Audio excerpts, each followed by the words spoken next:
Hi, this is Josh Blackman. I'm a constitutional law professor at the South Texas College of Law in Houston. I am joining you tonight from Signers Hall at the National Constitution Center in Philadelphia. This room has representations of all the people who signed the Constitution. And one of the reasons why I love the Constitution so much was the foresight of these individuals and how they anticipated the creation of a government that has endured for more than 200 years. The most auspicious place to start this is with none other than the General, George Washington, who was the head of the convention.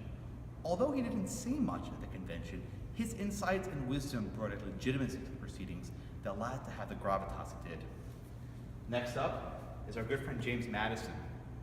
Madison, who's often called the father of the Constitution, was one of the primary drafters of the document and gave us such important documents as the Federalist Papers, conceptions on religious liberty, and other key insights into how government works. Here we have perhaps a lesser known founding father, Roger Sherman. Sherman came up with the famous Connecticut Compromise, whereby our government had two houses of representatives. There was the Senate and the House, and each branch would be represented differently. In the Senate, each state got 2 representatives, and the House would be based on population.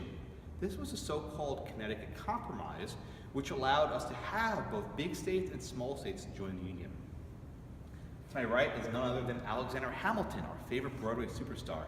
And Hamilton's insight was not just at the Constitutional Convention. Hamilton's insight also reflected the idea of the Treasury and the idea of commerce. And he single-handedly eliminated the debt of the United States, and he created the National Bank, which George Washington chose his position over that of James Madison. And I'd like to conclude our tour by walking with George Mason of Virginia. And the reason why I want to finish with George Mason of Virginia is that he didn't actually sign the Constitution. His objection to the Constitution was that it lacked a Bill of Rights. And one of the first things that Congress did after the Constitution was ratified was propose 12 amendments to the Constitution, 10 of which were ratified. And ultimately, I think George Mason, after the law school he went to, he was vindicated.